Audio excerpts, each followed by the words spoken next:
Salut, nous, c'est Séverine et Louis. Nous partons découvrir les pays de l'Afrique de l'Ouest à bord de notre Toyota Hilux.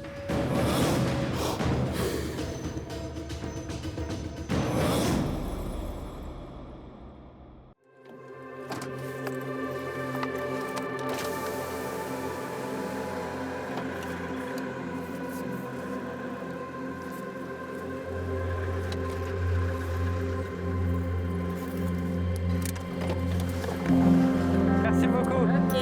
Au revoir à Émile, à toute la famille. La famille, ok. Merci. Merci.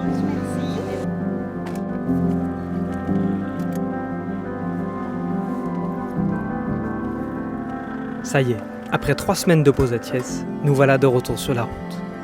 Cap sur la Casamance, une région au sud du Sénégal dont on a beaucoup entendu parler depuis qu'on est arrivé dans le pays.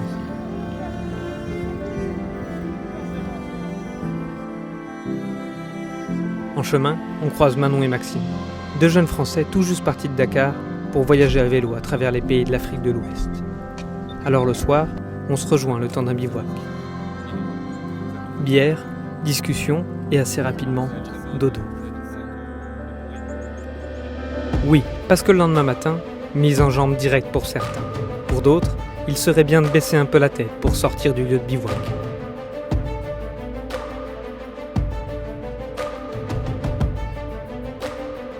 Nos routes se séparent. Pour arriver en Casamance, il faut traverser la Gambie, qui est un pays enclavé au milieu du Sénégal. On va ne faire que traverser la Gambie. Là, on a une trentaine de kilomètres de la frontière, mais on est dimanche après-midi. Et dans les pays dans lesquels on est, il est souvent conseillé de ne pas arriver trop tard sur une frontière. On ne sait jamais comment ça peut se passer avec la lenteur des procédures ou autres. Donc on s'est posé ici un peu plus tôt, en milieu d'après-midi, pour lire, pour dérocher de mon côté, pour se doucher. Voilà, se poser un peu avant le passage de la frontière et la découverte de la Casamance.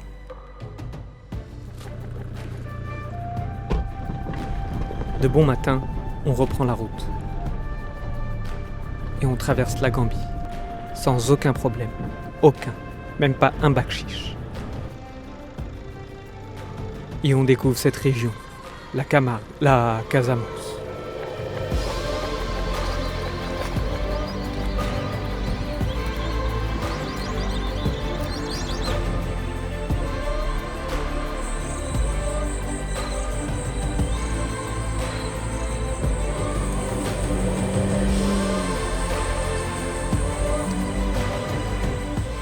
Je suis allé à la rencontre d'un local qui marchait sur le bord pour me présenter et puis lui demander si je pouvais dormir ici. Bonjour monsieur. Vous parlez français? Oui. Ça va bien? Ça va bien. Ça va bien. Ça va? Oui. Vous habitez le village ici? Oui. Est-ce qu'on peut passer la nuit ici? Ici? Oui. Non, non. Non, non, c'est pas bien. C'est dangereux, c'est quoi? Oui, oui, c'est dangereux. Faut qu'on est au village. Le village, c'est là-bas. D'accord. Oui. Chez vous? Oui. Donc on remballe tout et on est parti avec le 4x4 direction le petit village d'à côté. On a tout ce qu'il faut, simplement un endroit où on peut se garer quoi. Ouais. On vient de voir le chef du village, il nous a demandé de nous garer juste à côté de sa maison. On ne peut pas tout filmer parce que c'est toujours délicat d'arriver pour la première fois de voir la personne avec une caméra dans la main. Donc voilà, on va se garer et puis on va faire connaissance un peu avec la famille du chef de village. C'est bon ça derrière? Non, non, il n'y a rien derrière. Parfait.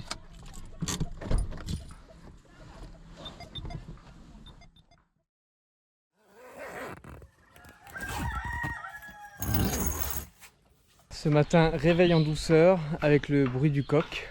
On avait autour de la tente, ah ben voilà, il continue. On avait autour de la tente tous les animaux du village, donc coq, poule, poussin, chèvres, chevreaux, vaches, veaux. C'était assez chouette. Et assez rapidement, il y a le fils du chef de village qui est venu nous chercher pour qu'on aille ensemble à la rizière, ramasser les derniers sacs de riz de la saison. Donc c'est parti, on y va avec la charrette et les bœufs. Le riz, vous le plantez à quelle saison? En saison des pluies, dans le mois de septembre. Et ensuite, vous le récoltez maintenant?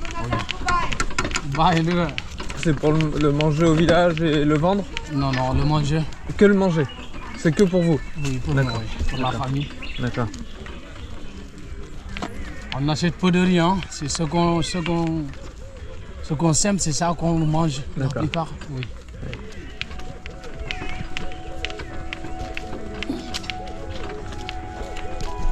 Aïe.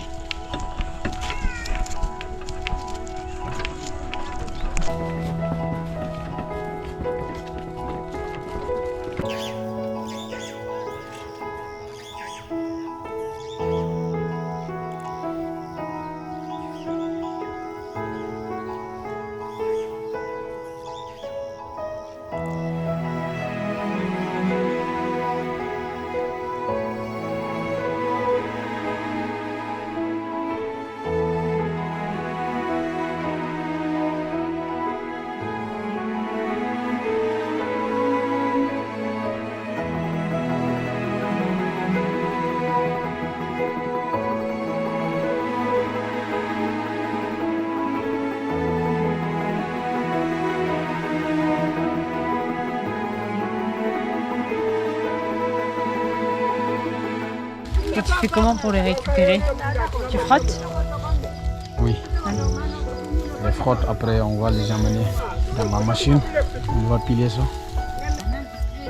Ça commence, ouais, la graine est là. Cette année, c'était une bonne année? Oui. Il y a eu des bonnes récoltes? Donc, chaque année, il y a des bonnes récoltes.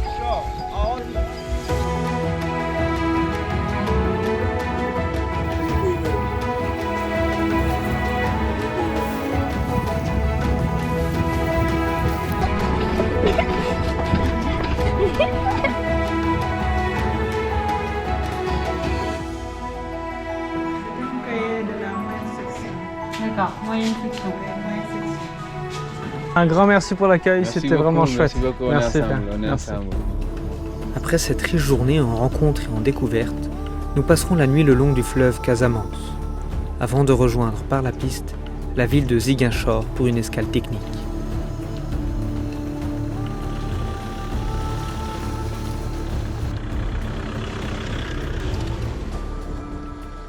Bon, alors on a un petit problème sur l'évier depuis un moment. Le contacteur du robinet n'allume plus la pompe. Donc on a dû tout démonter, notre petit schéma électrique. On est allé dans cette petite ruelle où il y a plein de boutiques pour Quincaillerie. bricolage. On a trouvé des petits raccords rapides. On va essayer de changer avec les raccords rapides. Parce que du coup, depuis une semaine, on ne peut plus faire la vaisselle avec la cuve qu'on a dans la benne. Et on fait avec l'eau qu'on a sur le toit. On en était arrivé à un stade très sale où on avait tout cassé sur le domino qu'on avait pour pouvoir faire passer le plus petit tournevis plat qu'on avait. Et là c'est bon. On veut quelque chose qui marche, qui soit fiable. On repart sur une bonne base. La pièce il y a un peu de corrosion dessus. Je pense que c'est à cause de ça que ça marche pas. On va voir. En tout cas ça verrouille super bien.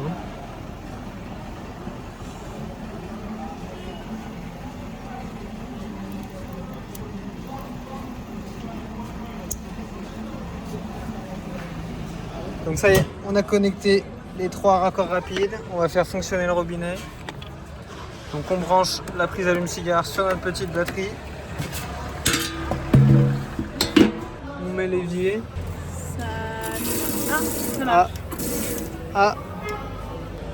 c'est très capricieux quand même. Ça marche une fois sur deux. Donc le problème n'est qu'à moitié résolu.